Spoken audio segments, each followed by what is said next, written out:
The knock came at 12:47 a.m., which immediately told me something was wrong. Nobody knocks that late unless it's bad news, a drunk mistake, or someone who already knows your name. I lay there for a second, staring at the ceiling, listening to my heart pick up speed while the knock came again. Firmer this time, controlled. Not aggressive, just certain. I pulled on a hoodie and padded down the hallway, checking the peephole before I opened the door. It was Ethan, my neighbor from across the hall. The police officer. He was in uniform, jacket zipped halfway, radio clipped to his shoulder, duty belt still on. But his expression wasn't stern or official. It was careful, concerned, like he was choosing his words before he said them. "Hey," he said quietly. "Sorry to bother you this late." My mouth went dry. No, it's okay. Is everything?" He glanced past me, not in a nosy way, just enough to register that I was alone. "We got a call about a disturbance in the building." Someone reported shouting. Sounded like it was coming from this floor. "Oh," I let out a breath I didn't realize I was holding. "That was probably me. Sorry. Bad phone call. I didn't realize I was that loud." He nodded, like that matched what he expected. "I figured. Just wanted to check you were okay." I should have said yes immediately. Should have smiled, thanked him, and sent him back into the hallway. Instead, I hesitated just a second too long. Long enough for him to notice. "You sure?" he asked. Something in his voice, steady but not detached, made the knot in my chest tighten. I swallowed. "Yeah, I will be." He studied me for a beat, eyes flicking to the faint redness around mine. Then he made a decision. "Mind if I come in for a minute?" he asked. Off the record. I stepped aside before my brain caught up. My apartment was dim, only the living room lamp on. He unclipped his radio and set it on the entry table, then hesitated, finally removing his jacket too. The uniform underneath made him look even broader somehow, filling the small space with quiet authority. "I won't stay long," he said. "I just don't love leaving someone alone after a call like that." I nodded, suddenly aware of how thin the walls felt. "It was my ex," I said, the words tumbling out. He moved on faster than I expected. "Called to, I don't know, clear his conscience, I guess." Ethan winced in sympathy. "That's rough." We stood there awkwardly, neither of us moving toward the couch. Then he gestured gently. "You want to sit?" We did, leaving a respectful gap between us. He rested his forearms on his knees, posture relaxed now, less cop and more man who lived across the hall and sometimes nodded at me in the laundry room. "You don't have to explain anything," he said. "Just wanted you to know someone checked." I laughed softly. "Guess that's your job." "Part of it," he agreed. "The other part is knowing when to slow down." The silence that followed wasn't uncomfortable. It felt held, like the air itself had softened. After a minute, he stood. "All right, I should get back." But he hesitated, hand on the back of the couch. "If you need anything tonight, even if it's just someone to sit with, I'm right there." I looked up at him, really looked, at the tired kindness in his face, at the fact that he hadn't treated me like a report or a problem. "Thanks," I said. "Really?" He nodded once, then paused at the door. "Try to get some sleep?" "No." The fact that he knew my name hit me only after the door closed. I stood there for a long moment, listening to his footsteps fade down the hall. The apartment felt quieter than before, but not empty. For the first time that night, my chest loosened. Not because everything was fixed, but because someone had seen the mess and stayed long enough for it to settle. And somehow, I knew that wouldn't be the last time he knocked. I didn't see Ethan again for 3 days, which was just enough time for my brain to turn that late-night knock into something bigger than it probably was. I kept replaying it while making coffee, while answering emails, while lying awake a little too late. The way he'd said my name, the way he'd asked if I was sure, like the answer actually mattered. I told myself it was nothing, just a decent guy doing his job, and then some. Still, when I heard footsteps in the hallway, my attention snapped up every time. On the 4th night, I ran into him by accident. Or maybe not an accident, depending on how honest I wanted to be with myself. I was taking the trash out, barefoot in flip-flops, hoodie pulled on because I'd forgotten it was colder than it looked. The elevator dinged, and there he was, stepping out in jeans and a gray long sleeve that clung in a way his uniform never quite did. He smiled when he saw me. Not polite. Familiar. Hey, Noah. My chest did that stupid thing again. Hey, you, off tonight? Finally, he said, stretching his shoulders. Just got back. We stood there for a second too long, trash bag hanging uselessly from my hand. Then he nodded toward it. Wanted to walk down with you. I shrugged like it didn't matter. Sure. The dumpster was around the side of the building, under a flickering light that always made the place feel half abandoned. We tossed our bags in, then neither of us immediately turned back. How have you been? He asked. I considered lying. Better than that night. He nodded slowly. Good. There was an easy quiet between us now, not like before. Less careful. We started walking back without really deciding to. You didn't have to stay, I said. The other night. He glanced at me. I know. That was it. No explanation. Just truth. We reached my door, and I expected him to say goodnight. Instead, he hesitated, rubbing the back of his neck. I'm ordering food, he said. Probably way too much. You want to join? I laughed. Is that a pity invite? No, he said quickly, then smiled. It's a neighbor invite. I let him in again. This time felt different. No uniforms. No radios. Just us sitting cross-legged on the floor because my couch suddenly felt too formal. We ate straight from the containers, trading small stories. His long shifts, my freelance disasters, mutual complaints about the building's plumbing. At some point, our knees brushed. Neither of us moved. I don't usually do this, he said quietly. Eat bad noodles on someone else's floor?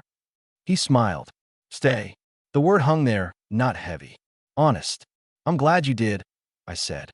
He looked at me then, really looked like he was recalibrating something. Me too. We didn't touch beyond that accidental contact. Didn't need to. When he finally stood to leave, it felt natural, unforced. At the door, he paused. I work nights this week. If you hear me coming in late, he shrugged. You're not alone. After he left, I sat on the floor longer than necessary, listening to the building settle around me. Nothing dramatic had happened. No lines crossed. No promises made. But something had shifted quietly, steadily, like a door left slightly open, letting in air I didn't realize I'd been missing. After that night, Ethan became part of my routine without ever officially being invited into it. Sometimes I'd hear his door open after midnight, the soft jingle of keys, the quiet thud of boots coming off. Other times I'd catch him early in the morning, coffee in hand, eyes tired but warm. We didn't always stop to talk, but when we did, it felt intentional, like we were both choosing it. One night, around 1 in the morning, there was a soft knock again. Not urgent. Familiar. I opened the door to find him out of uniform, hair still damp like he'd just showered, a paper bag in his hand. I grabbed too many bagels, he said. Felt like a crime to waste them. I laughed and stepped aside. Can't have that. He came in easily now, like my place had already learned the shape of him. We sat at the kitchen counter, tearing into bagels like it was the best meal we'd ever had. The conversation drifted, nothing heavy. Work gossip, dumb stories from his academy days. Me admitting I still didn't know how to cook anything that required more than one pan. You're doing fine, he said. You eat. You survive. There was a pause. Then he added, quieter, you seem lighter lately. I leaned back against the counter. So do you? He considered that, eyes thoughtful. Yeah, maybe. The first real crack in the wall came a few nights later. I couldn't sleep. My brain was loud, restless in that familiar way. I stepped into the hallway for air and nearly ran straight into him. He was standing there in socks, phone in hand, looking like he'd been pacing. Sorry, we both said at once. He exhaled, rubbing his face. You ever get that feeling where your body's exhausted, but your head won't shut up? All the time. He nodded toward my door. Mind if I sit for a minute? We didn't turn on any lights. Just sat on opposite ends of the couch, the city glow bleeding in through the window. The silence felt different now. Charged, but not tense. There are things about this job people don't see, he said suddenly. Not the dangerous stuff. The quiet parts. The waiting. I listened. Didn't interrupt. I don't usually let people see me like this, he added. Worn down. I looked at him, really looked. You don't look weak. You look human. Something in his expression shifted. Surprise. Maybe relief. He smiled, small and real. You're good at that. At what? Seeing. When he finally stood to leave, He hesitated, hands sliding into his pockets. I should go. Yeah, I said. You should. But neither of us moved right away. The space between us felt suddenly very small. I was aware of his breath, steady but close, of my own heart, loud in my ears. He stepped back first. Good night, Noah. Good night, Ethan. After the door closed, I didn't rush to fill the quiet. I let it sit, let the feeling settle into something gentle instead of overwhelming. Nothing had happened. Not really. But the absence of it felt deliberate, careful, like we were both aware that whatever this was, it deserved patience. And as I finally lay down, the thought didn't scare me. It grounded me. The first time Ethan stayed the night, it wasn't planned. It was raining hard enough to rattle the windows. One of those steady, soaking storms that made the whole city feel smaller. He knocked just after 2, quieter than usual. When I opened the door, he looked exhausted in a way that went past tired. Eyes heavy, shoulders tight, rain darkening the collar of his jacket. Power's out on my side of the hall, he said. Building manager says it'll be a few hours. I stepped aside without thinking. You can crash here. He hesitated, just a beat, then nodded. Thanks. We didn't make a big deal out of it. He toed off his boots, set his jacket over the chair, and followed me into the living room. I grabbed a spare blanket, feeling suddenly aware of how intimate the situation looked from the outside. I'll take the couch, he said immediately. I know, I replied. Still, the rain pressed against the windows, loud enough to fill the space between us. He sat, elbows on his knees, rubbing his hands together like he was trying to shake something loose. Rough night, I asked. He huffed a quiet laugh. You could say that. He didn't elaborate. I didn't push. We sat there a while, listening to the storm, the city muted beyond the glass. Eventually, his shoulders eased, tension bleeding out of him inch by inch. You don't have to be strong here, I said, not quite meeting his eyes. Just so you know, he looked up at me then, something open and unguarded in his expression. You keep doing that. Doing what? Making it easy to breathe. Sometime later, we brushed our teeth in companionable silence. I handed him a clean t-shirt, watched him pull it on, the cotton stretching over familiar lines I'd learned by proximity, not touch. When we settled, him on the couch, me lingering awkwardly nearby, it felt wrong to retreat behind my bedroom door like this was purely practical. If you want, I said, voice careful, the bed's big enough. We could just sleep. He searched my face, not hungry or hopeful, just checking. Are you sure? Yes.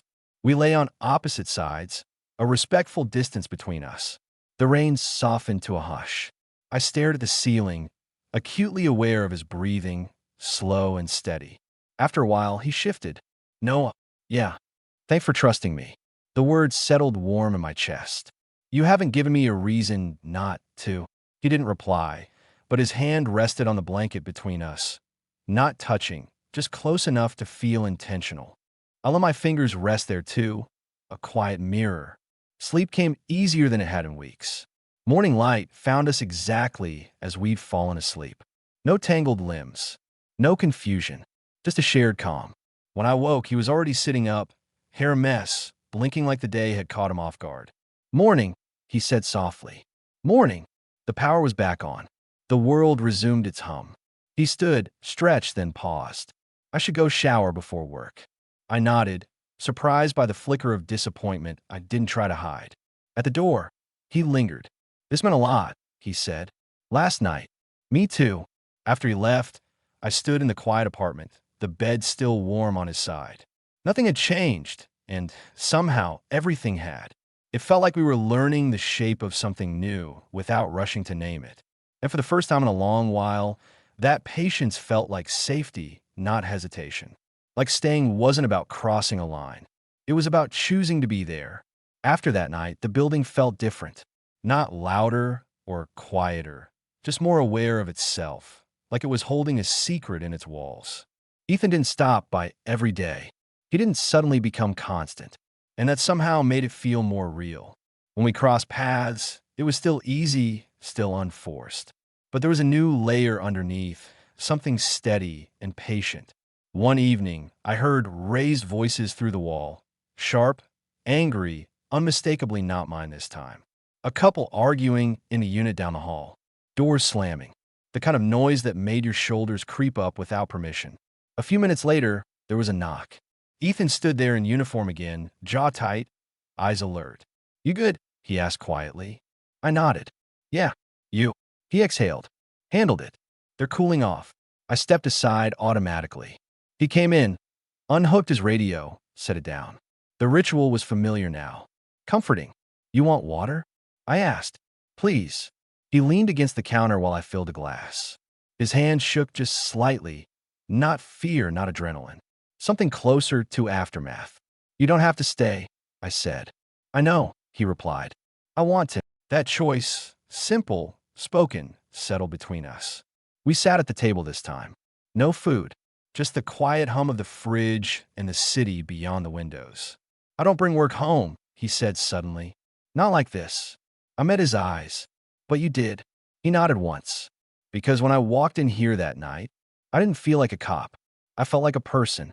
The honesty in it made my throat tighten. "You are a person," I said gently, "even when the uniform's on." He watched me for a long moment, then reached out, not to touch me, but to rest his hand flat on the table between us. An offering. A question. I covered it with mine. No rush. No spark meant to burn us down. Just warmth.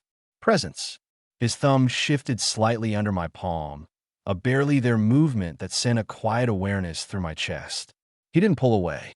Neither did I. "This scares me," he admitted. "Me too," I said, but not in a bad way. He smiled at that. Soft. Relieved. Later, when he stood to leave, he didn't head straight for the door.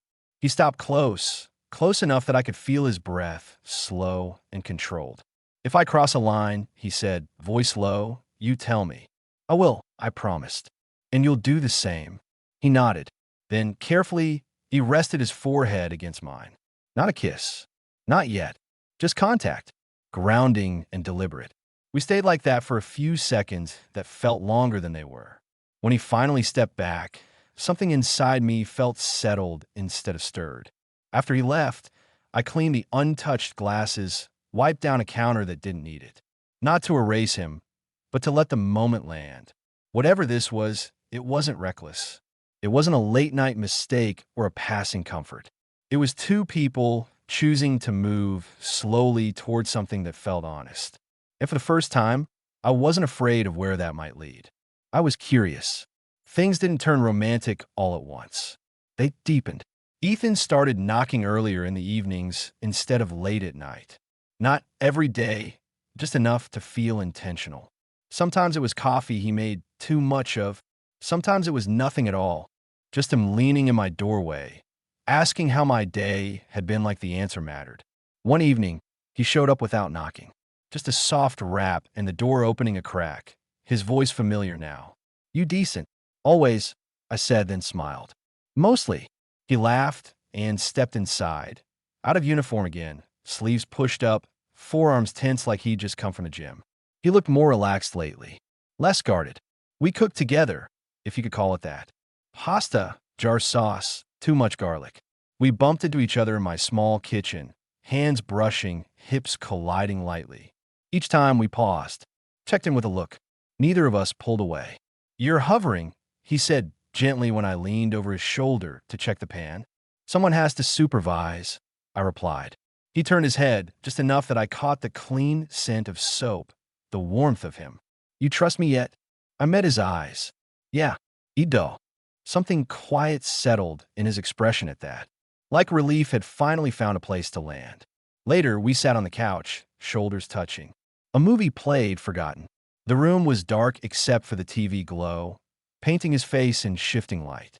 At some point, his arm rested along the back of the couch, not around me, just there. I leaned in without asking. He stilled for half a second, then relaxed.